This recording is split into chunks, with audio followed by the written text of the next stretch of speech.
გამარჯობათ. დღეს ჩვენ ვაგრძელებთ გადაცემას ფაზის აკადემიის კვლევები. მე გახლავართ გია კვაშლა, ფაზის აკადემიის პრეზიდენტი, ამ გადაცემის ავტორი და წამყვანი. როგორც შეგვიძლია წინა გადაცემებიდან, გითხარით, რომ მოვიწვევთ სპეციალისტებს ფაზის აკადემიის კონკრეტულად ინსტიტუტების ხელმძღვანელებს, ამჟღერად ჩვენ გვყავს მოწვეული სტუმრად ფაზის აკადემიის ზუსტი და საბუნებისმეტყველო ინსტიტუტის დირექტორი, პროფესორი, მათემატიკის დოქტორი ქალბატონი ხათუნა ჩარხეზია ელბაგი. მადლობა ბატონო გია მოწვევისთვის, ჩვენ ინსტიტუტის მუშაობის დაინტერესებისთვის. მე და დღეს ვისაუბრებთ ჩვენს ინსტიტუტში მოღვაწე ადამიანებსა და ასევე მეცნიერებსა და ჩვენს ვთქვათ აქტიურ პროექტებსა და სამომავლო გეგმებზე.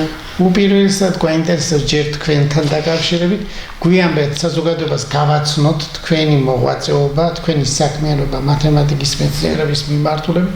რამდენიმე წინადადება გითხარით, ცხოვრობდით, რას აკეთებდით, სასწავლობდით და ასე შემდეგ, მე მეცნიერებაში გადავიდეთ. ბავშვიდან დავიწყო. დიახ. ალბათ არ ვიცი, იცით თუ არა, მე და ბატონი გია წარმოშობით ვართ ერთი სოფლიდან, სამეგრელოდან, მარტვილის რაიონის სოფელი კურზუდან, ჩვენი ფესები არ იქიდან, ძალიან ლამაზი მთიანი სოფელია, სიმართლე გითხრათ, წელს ზაფხულში სტუმრობდით. ანუ კიდევ ერთხელ მოვიხიბლე, პრინციპში წამოსვლა აღარც მინდოდა, სწორედ ამიტომაც არის ალბათ ესეც ლამაზ სოფლიდან რო არის ბატონი გია, მწვერვალები დაიპყრო მეცნიერებაში, როგორც არაერთი მიმართულებით, არამედ რამდენიმე მიმართულებით. ანუ იქაური ბუნება ძალიან ხელშემწყობია და ჩვენ სტუმრებსაც ვიწვევ სამეგრელოში სამეცნიერო პოტენციალის ასამაღლებლად. ეხლა მე რაც შემეხებათ, მამაჩემი იყო სოფელი კურზუდან, დედაჩემი ჭყოროწყუდან, შემდეგ გარკვეულ მე დავიბადე თბილისში, საბურთალოზე. შემდეგ მამაჩემი სამსახურეობრივად გადაიყვანეს აფხაზეთში და უკვე 5 წლიდან ვიზრდებოდი სოხუმში, სადღაც 10 წლამდე. მათემატიკისად მე კონკრეტულად ვერ ვიტყვი. ანუ როგორც იხსენებენ ჩემი მეგობრები, მათემატიკა ჩემთვის იყო გართობა. როგორც სპეციალობა არასოდეს არ განმიხილა სერიოზულად. ანუ როდესაც მიწევდა ხოლმე მშობლებთან ერთად ან რიგში დგომა ან ლოდინი, ყოველთვის ვეძებდი ხოლმე ციფრებს შორის რაღაც გარკვეულ კანონზომიერებებს და ესე ვირთოვდი თავს. მაგალითად, თუ 4 ციფრისგან შედგებოდა რაღაც რიცხვი, შიდა რიცხვების ჯამი, გარეთ ასნავრალი სტოლი იყო, რაღაც ესეთი გასართობი მქონდა. თუმცა პროფესიად არასოდეს სერიოზულად არ განმიხილავს, მაგრამ აფხაზეთის ომის შემდეგ სოფელში სწავლობდი 2 წელი, იქ იმ სკოლაში, სადაც ჩემი მშობლებმა წარმატებით დაამთავრეს ის სკოლა. და ისე მოხდა, რომ სოციუმის შეცვლა ყველაფერმა ამან გარკვეული ის გავლენა მოახდინა ჩემზე, ანუ რაღაცნაირად ძალიან ისეთი გავხდი, ანუ დავინტერესდი უფრო ფილოსოფიური, მხატვრული ფილოსოფიით და როდესაც სკოლა დაამთავრე, მამაჩემ ამკითხა, რა გინდა გამოხვიდეო, მე ვთხარი ფილოსოფოსი თქო. პარად გინდაო და ნუ ესე აღმოჩნდი სოხუმის უნივერსიტეტში, გამოყენებთ მათემატიკის ფაკულტეტზე, იმიტომ რომ მამაჩემ ამირჩია, ნუ მათემატიკა გეხერხება, ქართულსაც დაწერ, ძალიან თანამედროვე კომპიუტერული და ასე შემდეგ. და სხვადასხვა აღმოჩნდა, რომ სწორი გადაწყვეტილება მივიღე, იმიტომ რომ აღმოჩნდი ისეთი ცნობილი მეცნიერის გვერდით, როგორც არის ბატონი თემურ ჩილაჩავა, რომელიც დღეს ჩვენი ინსტიტუტის თანამშრომელია, საკმაოდ წარმატებული არაერთი აღიარება გააჩნია როგორც საქართველოში, ასევე მის ფარგლებს გარეთ და სხვათა შორის ბატონ თემურზე მე ჯერ კიდევ ბავშვობაში მსმენია. ბატონი თემურის და ქალბატონი ნანა ჩილაჩავა იყო ჩვენი მეზობელი და ბავშვობაში მახსოვს ამბობდნენ, რომ ნანას ყავს ძალიან ნიჭიერი და ძალიან ჭკვიანი ძმა.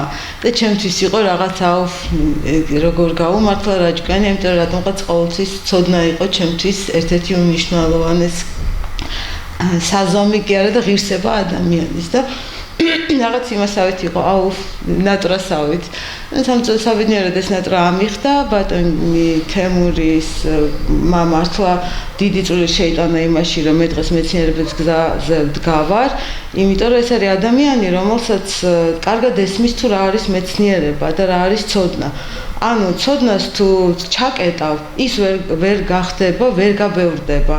და სწორედ ბატონი თემური ღია ამ ცოდნის გაცემისთვის ერთ-ერთი მაგალითი ჩვენ ვართ, თუ რამის გაიგებდა თქვა სასარგებლო სტუდენტებისთვის ყოველთვის გვიბიძგებდა მივყავდით მაგალითად თავის ხელით მიმიყვანა გამოყენებითი მათემატიკის ინსტიტუტში მაშინ ერთ-ერთი რიცხვითი ანალიზის განყოფილების გამგე იყო ბატონი რამაზ ბოჭორიშვილი და ჩვენ თავი ჩააბარა და დღემდე გვეიქვა შემდეგ უკვე ბატონ დავით გორდეზიანს და ასე შემდეგ.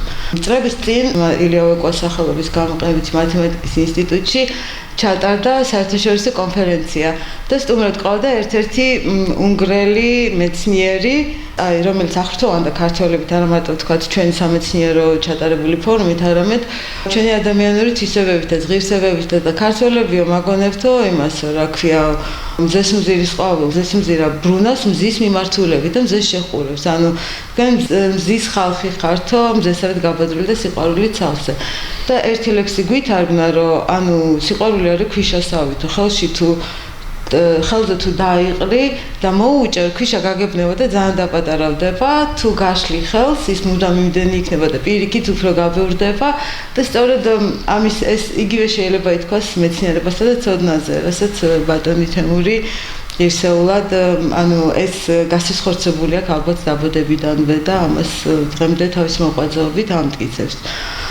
არის არაერთი საერთაშორისო ნაშრომის ავტორი პროექტებში და ეს გაბევრება მეცნიერების ასევე მინდა დავამატო, რომ სწორედ მისი ძალიან მრავალრიცხოვანი დოქტორანტებისა თუ მის სტუდენტების არის ამის მაგალითი. უშუალოდ ჩემს კვლევებს რაც შეეხება, ჩემი უკვე სამეცნიერო მოღვაწეობა უკავშირდება ილია ვეკუას სახელობის გამოყენებითი მათემატიკის ინსტიტუტს. ჩემი ხელმძღვანელი იყო გიორგი ხუტა-აბურჯანია. ახალგაზრდებს ხშირად ერევათ ხოლმე ცნობილ ფეხბურთელში, თუმცა ცნობილი ფეხბურთელი ჩემი ხელმძღვანელის შვილიშვილია.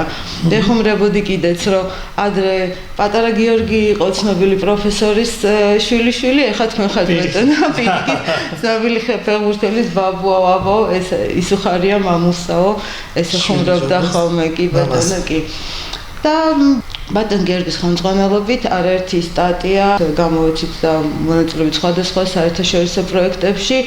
ეს მიმართულება იყო პლაზმის ფიზიკაში, პლაზმაში წრფივი და არაწრფივი პროცესების ფიზიკური და მათემატიკური მოდელირება, რიცხვითი სიმულაცია. შემდეგ უკვე მოგვიანებით, ასე მეტი ვთქვათ, ნაშრომი გამოქვეყნებულია ავტორობით, არაერთი საერთოდ ვთქვათ, ადგილობრივი პროექტის ხელმძღვანელის ყოფილვარ, კოორდინატორიც, მოღვაწეობა სხვადასხვა უმაღლეს სასწავლებელში, ივან ჯავახიშვილის თბილისის სახელმწიფო უნივერსიტეტში, ბიზნესისა და ტექნოლოგიების უნივერსიტეტში, სადაც სხვათა შორის წელს ამირჩიეს 150 პროფესორ შორის 10 საუკეთესოში და ეს ჩემთვის დიდი პატივია, დიდი მადლობა. ასევე ალტე უნივერსიტეტში ვარ ხელოვნური ინტელექტისა და მონაცემთა ანალიტიკის პროგრამის ხელმძღვანელი, პროფესორი, საქართველოს ეროვნულ უნივერსიტეტში ასოცირებული პროფესორი, თანამშრომლობ როგორც საბაკალავრო, ასევე სამაგისტრო და სადოქტორო საფეხურებზე, მყავდა უამრავი სამაგისტრო თემის ხელმძღვანელი ყოფილვარ, ასევე საბაკალავროსიც და ვიცი. თუმცა ფაზისის აკადემიის ზუსტად საბუნებისმეტყველო მეცნიერების ინსტიტუტი დაკომპლექტებულია საკმაოდ გამოჩენილი უკვე აღიარებული საერთაშორისო დონის პროფესორებით, აკადემიკოსებით, რომ ჩემთვის სიმართლე გითხრათ, ეს არის ერთგვარად ჩემთვის სტიმულიც და დიდი პასუხისმგებლობაც ესეთ ადამიანების გვერდით და იყო ანუ მათი თანაზომადი მაინც უმცირე და გარკვეულწილად ერთგვარი სტიმულია. მოგახსენეთ ბატონ თემურზე, ბატონ თემური განსაკუთრებულად მიყვარს, იმიტომ რომ მართლაც როგორც სამეცნიერო, ასევე პიროვნულად ძალიან დიდი როლი ითამაშა. არა მარტო ჩემს, არამედ საქართველოს ძალიან ბევრი ნაშრომი აქვს ძალიან აქტუალურ თემებზე, ისეთი როგორც არის კონფლიქტების მათემატიკური მოდელირება, ბიოლოგიის მიმართულებით მათემატიკური მოდელები და სხვა. ასევე ბატონ თემურთან ერთად მეორე ბატონ თემურსაც აღვნიშნავ. ანუ საუბრობდით პროფესორ თემურ პროფესორ თემურ ჩილაჩავაზე. და ეხლა გავაგზავნებ ბატონ თემურ ჯანგველაძეზე, ასევე პროფესორზე, ასევე ძალიან პატივსაცემ პიროვნებაზე და მეცნიერზე, საერთაშორისო აღიარების მქონე, მოღვაწეობდა ამერიკის არაერთ უნივერსიტეტში, იყო გაცვლითი პროგრამით ფულბრაიტის პროგრამის ფარგლებში. აქვს უამრავი სამეცნიერო ნაშრომი მაღალ რეიტინგულ ჟურნალებში, საკმაოდ მაღალი ციტირების ინდექსით, ეს იგივე შემიძლია ვთქვა ბატონ თემურ ჩილაჩავაზეც და ბატონ თემურ ჯანგოლაძე არის ასევე ჩემი კოლეგა გამოყენებით მათემატიკის ინსტიტუტში. გვაქვს ბევრი საერთო ინტერესი, მათ შორის გასწავლიდნენ ორივე ბატონები. ბატონ თემურ ჯანგოლაძე არა, ბატონ თემურ ჩილაჩავა მასწავლიდა და სწორედ იმ დღიდან არის ჩვენი სამეცნიერო მეგობრობა, ესე ვთქვათ. სტუდენტისა და პროფესორის ურთიერთპატივისცემაზე დაფუძნებული კი ბატონო კი. აი მართლაც ყოველგვარი ხატოვანი იმის გარეშე შემიძლია ვთქვა, რომ ბატონ თემური რომ არა მე შეიძლება სამეცნიერო მიმართულებით არ წავსულიყო. ბატონ თემურ ჩილაჩავაზე. ბატონ თემურ ჩილაჩავაზე, დიახ. აი ხე გავაგრძელებ ბატონ თემურ ჯანგოლაძეზე. ანუ ძალიან საყვარელი პიროვნებაა, მეგობრობთ კოლეგიალურადაც. უდიდეს პატივცემ, იმიტომ რომ ძალიან ძლიერი სპეციალისტია თავის მიმართულების და მართლაც უკვე თავის სიტყვა აქვს ნათქვამი. ასევე არის არაჩვეულებრივი პიროვნული თვისებებით შემკული. წარმოშობით არის აბაშიდან და ძალიან იუმორით შემკული ადამიანია კი ბატონო, კი ნამდვილად უდიდეს პატივისცემას იმსახურებს. ჩვენი ინსტიტუტს წარმოადგენს ასევე ბატონი შალვა კირთაძე, ძალიან პატივსაცემი პიროვნება, რომელიც არის ქუთაისის აკაკი წერეთლის სახელობის უნივერსიტეტის რექტორი, მათემატიკოსი, დოქტორი, პროფესორი, უამრავი სტატიის ავტორია და მის აღიარებებზე ალბათ მე უშუალოდ თვითონაც ისაუბრებს თავის მიღწევებზე, მაგრამ მათემატიკის ისტორიაში აქვს კი, თავის სიტყვა ნათქვამი. წლები მოღვაწეობდა სხვადასხვა თანამდებობებზე წერეთლის უნივერსიტეტში. ასევე პედაგოგიურ საქმიანობასაც ეწევა. შეიძლება ითქვას, რომ ჩემთვის ძალიან დიდი პატივია მის გვერდით თანამშრომლობა. ჩვენი ინსტიტუტის ასევე ერთ-ერთი დამყვანი სპეციალისტია ბატონი ელიზბარ ნადარაია, ღვაწლმოსილი, ალბათობის თეორიისა და სტატისტიკის მამა შეიძლება ითქვას, მეც მასწავლიდა სხვათა შორის. საქართველოში. ჩემი სასჭირდება წარდგენა, არის საქართველოს მეცნიერებათა აკადემიის წევრი, უამრავია სტატიისა და სახელმძღვანელოს ავტორი და ერთ-ერთი, ესე ვთქვათ, ფუძემდებელი ამ მიმართულების. ასევე ჩვენთან არის აუცილებლად უნდა აღვნიშნო დიდი სიყვარულით ბატონი თამაზოვ გაძე, პროფესორი. როდესაც მე აღმოჩნდი სოხუმის უნივერსიტეტში, ანუ სოხუმის უნივერსიტეტის საწყისებთან, ყველაზე ცუდ დროს, სწორედ მაშინ მოღვაწეობდა ბატონი თამაზოვ გაძე, რომელიც სხვადასხვა მიმართულებით ტექნიკურ უნივერსიტეტშიც უამრავი სტატიის ავტორია. მე მასწავლიდა მათემატიკურ მოდელირებას და შეიძლება ითქვას შემოყვარა. ანუ თავისი განსაკუთრებული პედაგოგიური უნარი გააჩნდა. არა მარტო ვთქვათ სპეციალობას შემოყვარა, არამედ წიგნთა მუშაობაც მასწავლა. მივდიოდი ბიბლიოთეკაში, ვეძებდი ვთქვათ მარჩუკის წიგნი, მე ბაცხონებულმა ბატონმა დავით გორდეზიანმა მაჩუკა, რომელსაც ასევე მეგობრობდა ბატონ თემურ ჩილაჩავასთან და ბატონ თამასთან და ყველანაირად ხელს გვიწყობდა, რომ ჩვენ ყოფილიყავით წარმატებული. ბატონი თამაზი საქართველოს უზენაეს საბჭოს წევრი. დიახ, ეგეც მახსოვს, რომ ასევე პოლიტიკურ მოღვაწეობასაც ეწევა და როგორც მე მის ბიოგრაფიას გადავხედე, ანუ ყოველთვის იდგა სწორ მხარეს, კეთილსინდისიერებისა და პატიოსნების მხარეს და ეს არ არის მარტივი, იმიტომ რომ ყოველთვის რთულია იყო მართალი. მარტივი არის უფრო ისეთი გზის არჩევა, ასე რომ ესეც ერთგვარად ხას უსვამს მის ღირსებას. ასე რომ მე მადლიერი ვარ ბატონი თამაზოვ გაძისაც იმ თავისი ღვაწლის გამო და ვთქვათ იმ საქმიანობის გამო, რომელმაც ვთქვათ არა მარტო მე ანუ ისე არ გამომივიდეს, რომ მარტო ის არის ამ ადამიანების დამსახურება, რომ მე უბრალოდ მართლა თითოეული თავისი სტუდენტს და ანუ მომავალ თაობას სწორედ ცოდნა, ანუ აკადემია, ანუ სკოლის შექმნა ნიშნავს იმას, რომ შენ ცოდნა გადასცე და შენ შემდეგ დატოვო სკოლა, რომელიც ასევე შენ შემდეგ გააგრძელებს და არა შენ და ეს ადამიანები, ვისაც მე დღეს საუბრობ, სწორედ ამას ხორცს ასხამდნენ პრაქტიკაში, ესე ვთქვათ და სწორედ ამიტომ უსვამ ხაზს, როგორც ერთ-ერთი მაგალითი მე ვთქვათ მათი პროდუქტი ეს სამეცნიერო საზოგადოებაში ერთი სიტყვით. ქალბატონ ხათუნა, ასევე ამ ინსტიტუტის წარმომადგენელი წარმოადგენელია ბატონი ომარ ძაგნიძე, ხო? დიახ, ბატონი ომარ ძაგნიძე წლები მოღვაწეობდა ივან ჯავახიშვილის თბილისის სახელმწიფო უნივერსიტეტში, როგორც უკვე ტრადიციაა და მიწევს ტავტოლოგია გამომდის მრავალი ადგილობრივი და საერთაშორისო სტატიისა თუ მონოგრაფიის თუ სახელმძღვანელოს ხელმძღვანელია, ასევე მოღვაწეობდა რაზმაძის სახელობის მათემატიკის ინსტიტუტში საკმაოდ ღვაწლმოსილია და დარწმუნებული ვარ, რომ მის გვერდით დასახული მიზნების მიღწევა არ გაგვიჭირდება. ასევე ირაკლი ბოგუჩავა განსაკუთრებულია, იმიტომ რომ თქვენსავით არა, მე არ მასწავლიდა, მაგრამ მის ბიოგრაფიას რო გადავხედე, ძალიან საინტერესო, ხშირად ვამბობ ხოლმე, მათემატიკოსობა ეს არ არის მარტო პროფესია, არამედ ეს არის თვისება. თვისება ის, რომ ყველაფერში შეგეძლო, ყველაფრის წვდომა და ყველაფრის აღქმა. იქნება ეს ხელოვნება, ვთქვათ, მეცნიერება თუ ნებისმიერი სხვა. და ამის მაგალითია ბატონი ირაკლი ბოგუჩავა.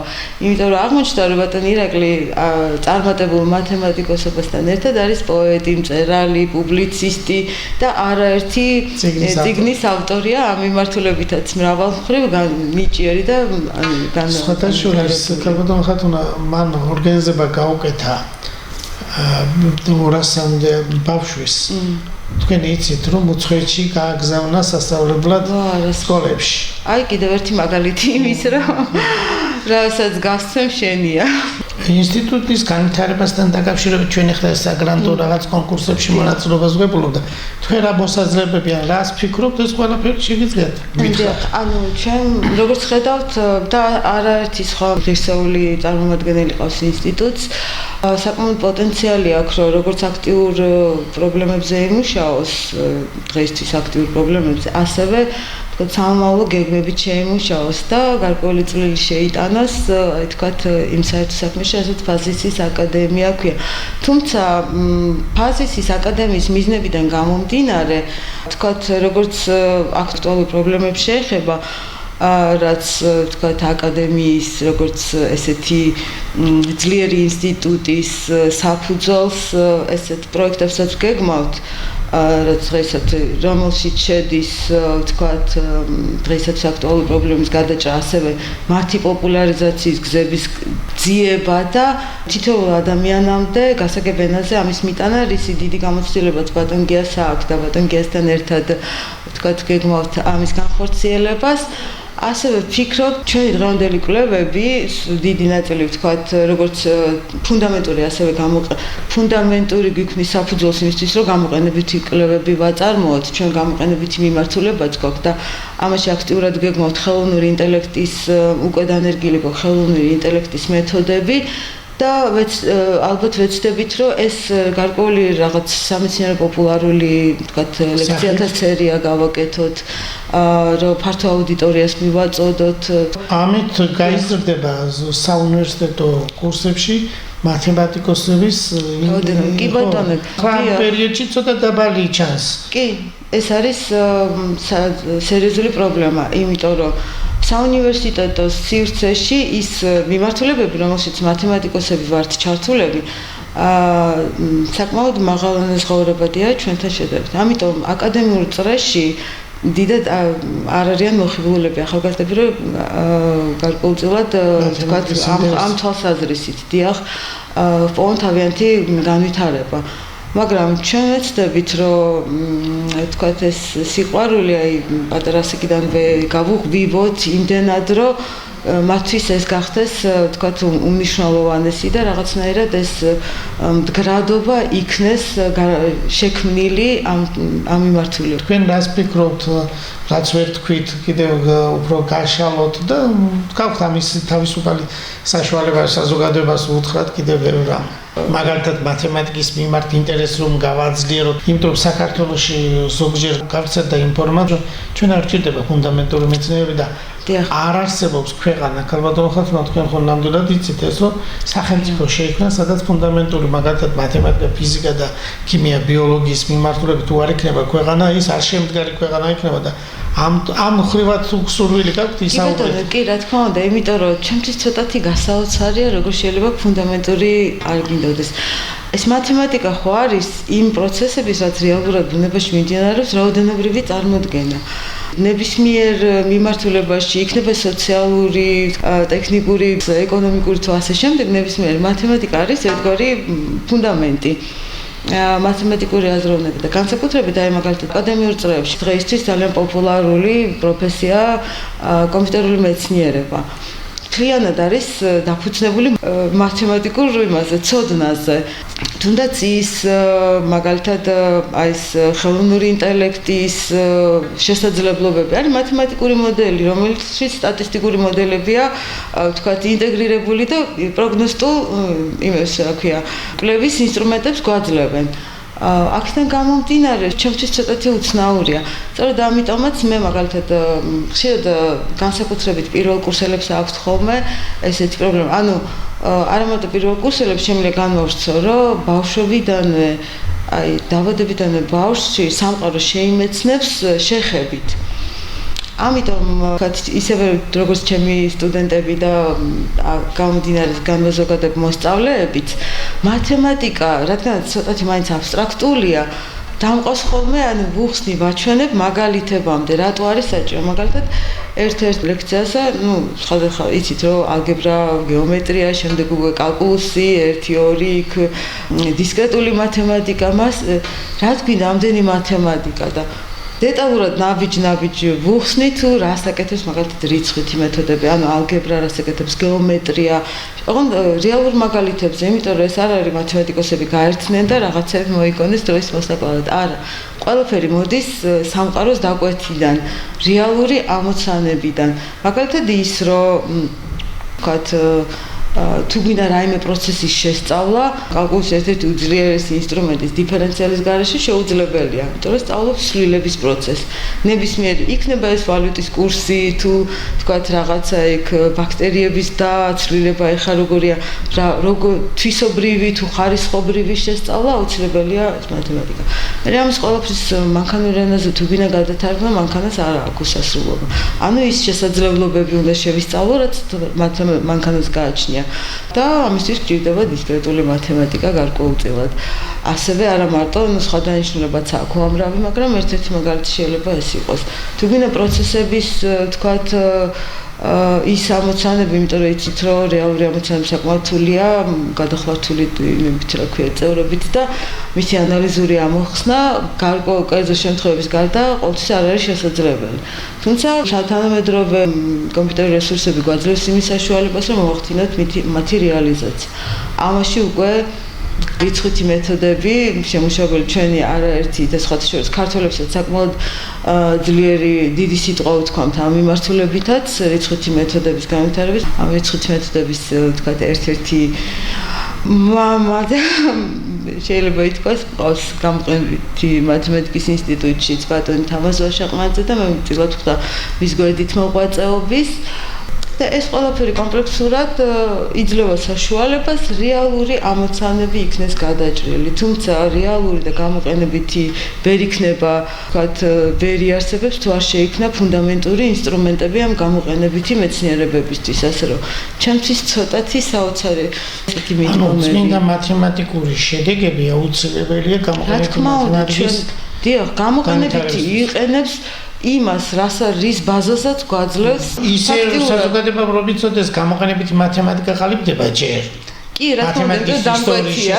ისე შედეგად, ისე სხვათა შორის მე შევამჩნიე ბევრ მათემატიკოსმა მათემატიკის ისტორია სათანადოდ არ აქვს ასახული, მაგრამ მათემატიკის ისტორიის ცოდნა კარგია თვითონ პროფესიონალისტვის და ფაქტობრივად გამოდის რომ მეცნიერული კვლევები ჩანს რომ მათემატიკა გამოყენებითი მათემატიკით ყალიბდება და კონკრეტული ამოცანებიდან ჩდება, კონკრეტული, იმიტომ რომ თავიდან კონკრეტული ცხოვრებისგან გამომდინარე. თავიდან ადამიანმა ეთყობა დაიწყო პრაქტიკული აზროვნება. რა თქმა უნდა. ამ პრაქტიკულიდან უკვე საჭირო გახდა მაგალითად მანდილის გაზომვა, რაღაც და წამოვიდა უკვე ფუნდამენტურის გარეშე გამოყენებითი ვერ იარსებობს და ამიტომ გამოყენებითი ერთგვარი დამკვეთია, მაგრამ შემსრულებელი ფუნდამენტური. ხო, გამოყენებითი მათემატიკაში ძალიან ბევრი კარგი შედეგი იქნება თუ წმინდა მათემატიკოსები მეც იმუშავებენ და მოგწევენ ინსტრუმენტებს. არის ის ბევრი საკითხები, რომელიც დღესაც გადაუჭრელია მათემატიკაში. ამიტომ მე ვეუბნებს ახალგაზრდებს, რომ მათემატიკაში კიდევ დიდი სივრცეა და მწვერვალები დასაპყრობია. კი, დიახ, და სხვათა შორის აი ამ დღეს და რაც უფრო მეტ ინსტრუმენტებს შექმნიან, მით უფრო გაგვიადვილდება ბევრ რაღაცის გაკეთება და აქედან გამომდინარე ბევრი ისეთი რაღაც საჭიროება უკვე აღარ იქნება. ამიტომ დღეს დგას დრო, როდესაც მულტიპროფესიული უნდა ვიყოთ. მე სულ ამას ვეუბნები ხოლმე ჩვენს სტუდენტებს, ნუ შემოიფარგლებით კონკრეტული ერთი მიმართულებით, როდესაც გაძლევთ ფართო ცოდნას გაძლევთ ნებისმიერი პროგრამა, თუნდაც აი ბატონ გიამ როგორც აღნიშნა მათემატიკოსები, იმიტომ რომ დღეს ვთქვათ გინდა გამოყენებითი პრაქტიკული მიმართულებით ხვალ შეიძლება მოგინდეს, ამიტომ ის საბაზისო ცოდნა აუცილებლად მიიღეთ, სულ ესე ვამბობ ხოლმე, რომ რაზეც შემდგომ იმას დააშენებ და შეიძლება ვთქვათ საინტერესო თეორიად შემოგთავაზო, ამიტომ თავს ნუზღუდავთ, ამ სიამოვნებას ნუაკლებთ, სულ ესე ვუგნებ. თქვენ ახსენეთ თავიდანვე ფილოსოფია. ფაქტობრივად მათემატიკის ფილოსოფიას სწავლობდით ჩვენ თბილისის სახელმწიფო უნივერსიტეტში, აი დეკარტის სისტემები და ასე შემდეგ, მაგრამ იყო დემოკრიტეს ფილოსოფიური შეხედულებები მათემატიკური. ნუ ყოველ შემთხვევაში ზოგადად რომ თქვა თქვენ კიდევ შეგიძლიათ ის აზრი გააფართოვოთ, რომელზეც გიფიქრიათ ყოველ შემთხვევაში და უთხრათ ამ ახალგაზრდებს, რომ მათემატიკის გარეშე არ არსებობს, მაგალითად ყოველ შემთხვევაში პოპულარული ეხლა რომ მიყენებს საზოგადოება, ყველა ხო იცის ხელოვნური ინტელექტი. მაგალითად ასისტენტის დანიშნულებაც კი აქვს, საკმარის რომ რაღაცა ტექსტი დაწერო და გაგისტოროს, ამას ხელოვნური ინტელექტის შესანიშნავი ქართული წერს, ვიდრე ეხლა ჩვენ დავწერო და აი ეს ხო მათემატიკის დამსახურება, ვინ მოიტანა ეს ყველაფერი. ეს არის ალგორითმები რა, ანუ ცოტათი ისავარ ხოლმე, ანუ ხელოვნური ინტელექტი და ხალხი ადამიანები მაინდა-მაინც უცხოთანი. სიმართლე გითხრათ, ჩემთვის ეს არის ადამიანის შექმნილი ალგორითმები, აი მათემატიკურ ცოდნაზე დაფუძნებული სტატისტიკა, ანუ ძალიან კომპლექსური ის არის. მანქანური სწავლებაც პრინციპში ის მეთოდებია, რაც ვთქვათ ფუნდამენტურზე დაყრდნობით გამოყენებითებმა შექმნეს მეცნიერებმა და ეს არის ალგორითმები, რომელიც საშუალებას გვაძლევს აი ადამიანი თავისი ვთქვათ განვითარების გარკვეული ეტაპებიდან ცდილობს რომ რაღაცა შექმნას, რაღაცა გაიმარტივოს, მაგალითად ხელოვნურმა ინტელექტმა რა მოგცვა მეცნიერებს. ის რომ ჩვენ საათობით სტატიებს ვეძებთ იცი რაღაცა გაგვიმარტივა, ვთქვათ რაღაცა შედეგის თუ გვინდა აი ვთქვათ რაღაც დადასტურება ან რაღაცა გვეხმარება ვთქვათ მოძიებაში და 1000 სხვა უამრავი. ანუ დიდი ბიბლიოთეკა სოფლიო მასშტაბით. კი ბატონო, კი, არა მარტო ეს სხვა შესანიშნავი ცხადია იქ ცოტა ნეგატიურ რაღაცებიც არის შესაძლებელი, მაგრამ ამას ხელოვნური ინტელექტის ეთიკური მხარე დაიცავს და იზრუნებს ამ საავტორო უფლებების დარღვევაც ხდება? არა მარტო საავტორო უფლებების, არამედ ვთქვათ კონტენტების და რაღაცების არამიზნობრივად გამოყენება, ვთქვათ საავტორო უფლებები ხელოვნური ინტელექტამდეც ირღვეოდა, მე მაგალითად ჩემო კოლეგამ აიო შეხედავთ ჩემი სტატია სადღაც იქ აფრიკაში გამოსული ვიღაცას ხვის სახელით და რაღაც. ცხადია ის უკვე ის აღარ იყო სკოპუსიანი სტატია, მაგრამ ნუ გამოადგე იმ კაცს. ნუ ეგეთებს ახლა ვერ ჩავეძიებით, ანუ ეს ყოველწლიანი ცხადია ხელოვნური ინტელექტი. კონტენტის თვალსაზრისით გულისხმობთ ხელოვნური. აი მაგალითად იცით რომ ახლა სოციალური ქსელები გადასებულია გენერირებული ვიდეოებით. ჯერჯერობით ადვილია იმის დადგენა, ანუ უფრო სწორედ უფრო კონკრეტულად. ანუ გაყალბება შეიძლება ადამიანის მე და თქვენ რომ საუბრობთ, შეუძლიათ აქ სხვა ტექსტი ჩართონ და თქვენ ხმაზე, ჩვენს ხმაზე გააგზავნოთ. კი ბატონო, ცხადია ამას ექსპერტიზა დაადგენს, მაგრამ სანამ ექსპერტიზა და ასე შემდეგ, მანამდე ფართო მასებამდე უკვე თავის საქმეს გააკეთებს. ანუ ამას ვიძახი, არალეგალური უფლება არ უნდა კონდენ გამოქვეყნების სანამ ექსპერტიზა არ იქნება. დიახ და ამიტომ ხო მაგრამ ხო იცით როგორც ანუ ის ბოროტი ადამიანებიც ნეგატიურად იყენებს მსგავს რაღაცას. და ამიტომ კანონის მიხედვით უნდა იყოს ჯარიმა. რა თქმა უნდა, ამიტომაც აქტუალური გახდა ხელოვნური ინტელექტის ეთიკა. ამაში ძალიან კარგად მუშაობს ჩვენი ახლობელი თქვენ კარგად იცნობთ. კი ბატონო, ჩვენი იურისტი რომელმაც პროფესორი ზიად გარისორია. ისიც ჩვენი სოფლიდან არის, ამიტომ გადმოდით. ministris მოადგილე. ესტუმრეთ კურსს და ეზიარეთ წარმატების საიდუმლოს. მამამისი ჩვენ სოფელში დაიბადა თავად თბილისში. ზუიად გაბისონია ახლა წარმატებით მუშაობს ამ მიმართულებით როგორც იურისტი. კი, სხვათა შორის ხელმძღვანელი ლადო ჭანტურია ყავდა მას და მოკლედ ასე. და გითხარით ან თქვენ შეხედულებებზე თქვენ რა სურვილი გაქვთ შემდეგ განვითარებისთვის ზოგადად თქვენ სამეცნიერო მიმართულებით? მაშინ ცოტა ბარემ თქვენ როგორც სურთ ისე ვიტყვი, იმიტომ რომ ბატონი გია დაიწყო მოღვაწეობა ფაზისის აკადემიაში და დღეს ნელ-ნელა გაუჩნდა შესაძლებლობა აკადემიას გარკვეული თქვათ განვითარების, როდესაც აი მართლაც როიტყვიან ძალიან რთულ პირობებში იმყოფებოდა ეს აკადემია, მაგრამ ბატონ გიასთან ერთად ნელ-ნელა წინამორბედებს მე არ ვიცნობდი, ამიტომ ბატონ გიაზე ვისაუბრებ. ანუ ეს შესაძლებლობა გაჩნდა განვითარების და თქვათ ჩვენც როგორც ინსტიტუტებს სურვილი გვაქვს, რომ ამ მიმართულებითაც გარკვეული ცინი შევიტანოთ. ასევე ვთქვათ, გვინდა სამომავლო გეგმა, რა თქმა უნდა, ჯერ სხვა მნიშვნელოვანი საკითხებია გადასაწყვეტი, როგორც ვთქვათ, აკადემიას შეეფერება, ქონდეს შესაძლებლობა, ვთქვათ, წევრების მიღების გვაქვს, მაგრამ გარკვეული ვთქვათ, სადისერტაციო საბჭოს ვერ ვიტყვი, მაგრამ სამომავლოდ დიდი სურვილი სამეცნიერო საბჭო გვექნება. კი, მე დიდი სურვილი მექნება, რომ ანუ ის ვთქვათ, ფორმატი, რასაც აკადემია ემსახურება, ქონდეს ამ აკადემიას. ახლა სამეცნიერო ჟურნალსაც ვამზადებ და სამეცნიერო საბჭო პარალელურად შეიქმნება. დიახ, ასე რომ ვისურვებდი, ანუ მართლაც ან დავიწყოთ პატარა მცირე ამოცანებით, იმ ამოცანებით, რომელთა გადაწყვეტას ჩვენი რესურსებით შევძლებთ და ნელ-ნელა მაღალ ეტაპებზე და განავითაროთ და უფრო მაღალ საფეხურზე ავიყვანოთ. დიდი მადლობა.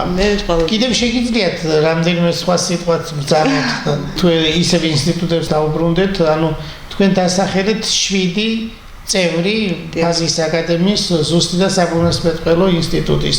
ფაქტობრივად კიდე არის სხვა წევრები, მაგრამ ეს ძირითადად ის წევრებია, რომლებიც საკმაოდ აქტიურები არიან ფაზისის აკადემიაში და საერთოდ მნიშვნელოვანი სამეცნიერო კვლევები. სამეცნიერო მიმართულებით საკმაოდ აქტიურები არიან და სწორედ ეს მაძლევს იმის თქმის შესაძლებლობას ეს ადამიანების ცნობილი მეცნიერებმაც მართლა შექმნეს თავიანთი მიმართულებებით გარკვეული სკოლა, რომ შემდგომი განვითარების რესურსი მართლაც არის, მართლაც აკადემიური სამეცნიერო პოტენციალი არის ამ ინსტიტუტში.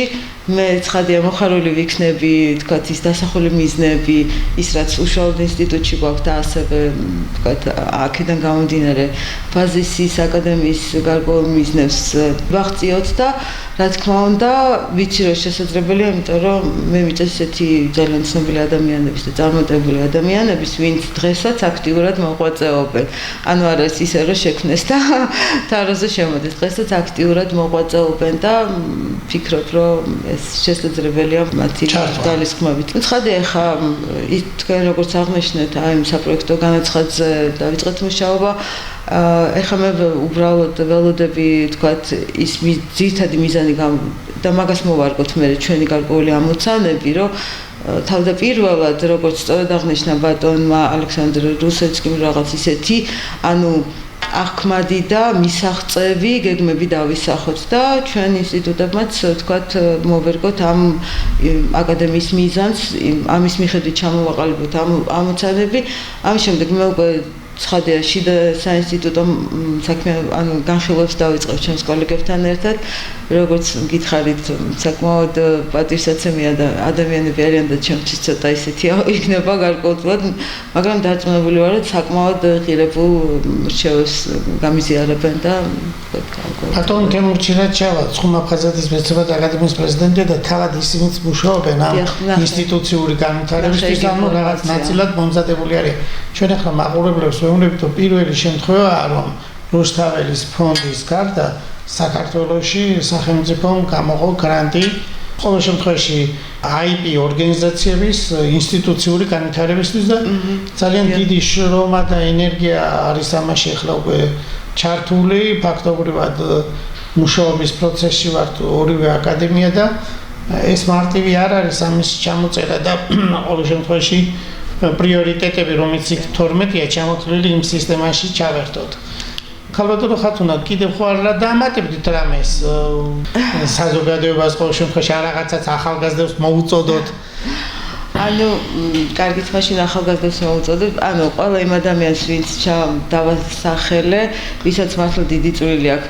ასევე მინდა აღნიშნო, რადგანაც ახსენე, ჩემი ხელმძღვანელი გარდაცვლილია ბატონი გიორგი აბურჯანია, რომელიც იყო ხობის რაიონიდან, იყო მართლა საერთაშორისო დონის მეცნიერი, ბატონი თემურ ჩილაჩევაც, კარგად იცნობს ხათუშორის ბატონი თემურ ჩილაჩევას ოპონენტი იყო. და 16 წლის შეირთო ცოლი 59 წლის გარდაიცვალა და ყავდა უკვე შულთაშვილი. და ყველაფერი მოასწრო და ისე გამოვიდა რომ მთელი ეს ერთი სიცოცხლე სწრაფად გაიარა, სწორედ იმიტომაც ერთი სიცოცხლე მოასწრო ესე ვთქვათ.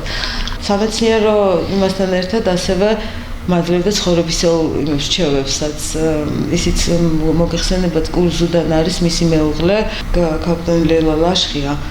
ლეილა არის მამაჩემის რაღაც ახლობელი. ეს საერთოდ ის ქონდა ხოლმე კი ბატონო გინათისაურიც გვაკავშირებდა და აი ბატონმა გიორგიმ ყველაზე მთავარი სუძიების ის ჩამინერგა და ისე დროს წავიდა, როდესაც მე უკვე შემეძლო დამოუკიდებლად. მანამდე თითქოს გორჩი მედგა და მასწავლიდა ამ სამეცნიერო კვლევის ინსტრუმენტებით მამარაგებდა და შემდეგ ისე დროს როცა უკვე შეძლებდი დამოუკიდებლად მოღვაწეობას.